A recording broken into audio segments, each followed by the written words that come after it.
अल्लाह Akbar. Hezbollah के अपने video viral करने शुरू कर दिए हैं।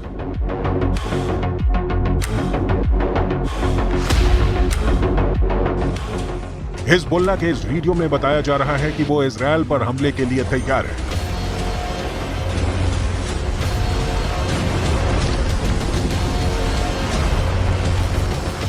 इस वीडियो में हिजबुल्लाह का मैसेज साफ है कि उसका अटैक ऐसा होगा जो इजरायल रोक नहीं पाएगा।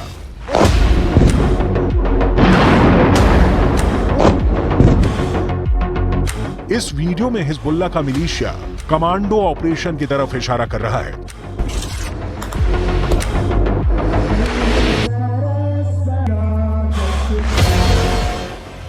इस वीडियो में हिजबुल्लाह बता रहा है कि उसके कमांडो मोटरसाइकिल पर आएंगे और इजरायल की सेना भागती हुई नजर आएगी।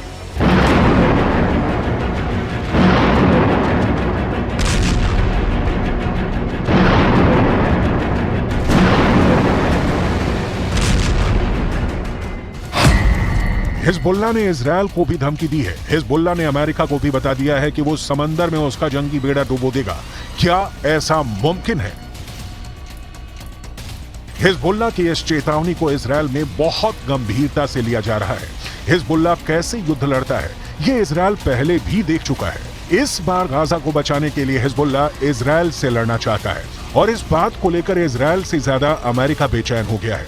ये दोनों देश हिजबुल्लाह को आतंकवादी गुट मानते हैं, जबकि रूस, चीन, कतर, ईरान और भारत भी हिजबुल्लाह को आतंकी संगठन नहीं मानते। संयुक्त राष्ट्र भी हिजबुल्लाह को सिर्फ एक मिलिशिया मानता है, लेकिन हिजबुल्लाह की नई धमकियों के बाद कई सवाल उठे हैं।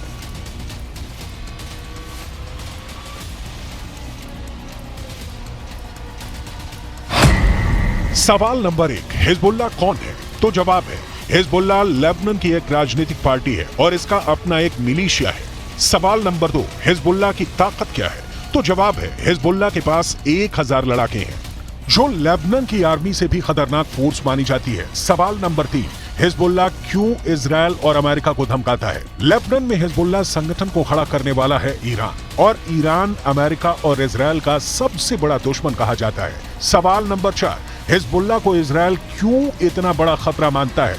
हिजबुल्लाह ने रूस की फौज के साथ मिलकर सीरिया से आईसिस को पूरी तरह खत्म कर दिया। हिजबुल्लाह ने ईरान के ऑर्डर पर सीरिया में युद्ध लड़ा और अब वहां तैनात है। सवाल नंबर 5, क्या हिजबुल्लाह इजरायल को हरा सकता है? हिजबुल्लाह 2006 में इजरायल के खिलाफ युद्ध लड़ चुका है। 34 दिनों तक चले इस युद्ध में इजरायल को सीज फायर के बाद लेबनान से पीछे हटना पड़ा था।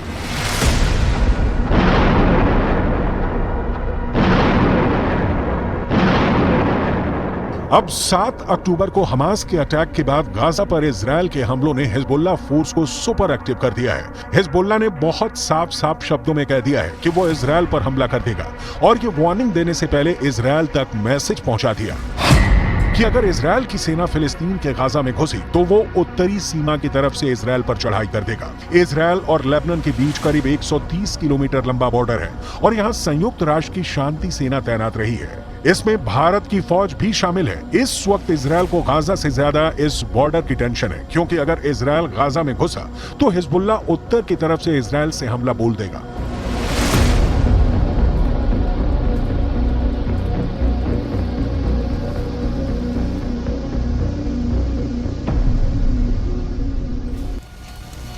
हमास और इजरायल की सेना एक दूसरे के खिलाफ कितनी ताकत रखती है और क्या हिजबुल्लाह वाकई इजरायल के लिए ऐसे हालात पैदा कर सकता है कि वो उसे हरा दे? इसे समझने के लिए आपको हिजबुल्लाह की उस चेतावनी को समझना पड़ेगा जो उसने अमेरिका को दी है, क्योंकि अमेरिका ने अपनी नौसेना का कैरियर बैटल ग्रुप भूमध्य सागर में पहुंचा दिया है। अमेरिका का यह बेड़ा, जिसमें 4 कैरियर के अलावा 5 बहुत ही खतरनाक डिस्ट्रॉयर हैं। इन सब में हर तरह की 1000 से ज्यादा मिसाइल किसी भी वक्त हमले के लिए तैयार है। कोई दुश्मन नहीं चाहेगा कि उसके सामने ऐसी चुनौती खड़ी हो जाए।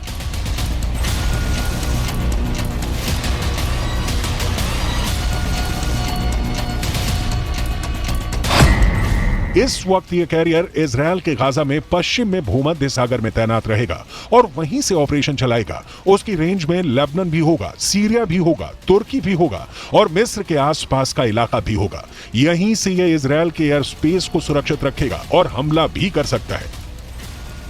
ये सब ऑपरेशन अमेरिका के फोर्ड क्लास के कैरियर और उसके बेड़े में मौजूद बड़े बड़े डिस्ट्रॉयर पूरा कर सकते हैं। ऐसा अमेरिका पहले इराक में कर चुका है, उसने अफगानिस्तान में करके दिखाया है और ईरान को भी वो लगातार धमकी देता रहा है। इजरायल के लिए भी जेराल्ड फोर्ड कैरियर को भेजना एक बड़ा युद्ध छेड़ सकता है।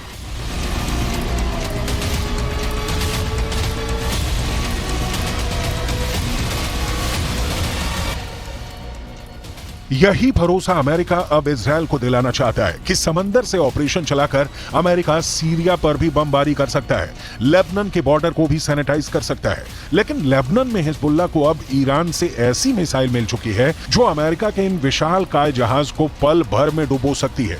इस मिसाइल को लेकर हिजबुल्लाह का खौफ बढ़ चुका है और वो सीधा सीधा अमेरिका के जहाज को डुबा सकता है।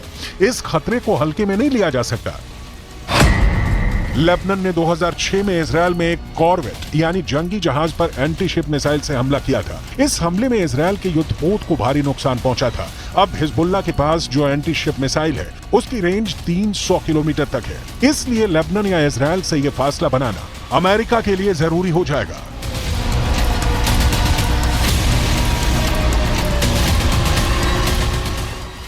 इसमें कोई शक नहीं कि हिजबुल्लाह की लीडरशिप तेहरान से मिलने वाले ऑर्डर पर काम करती है।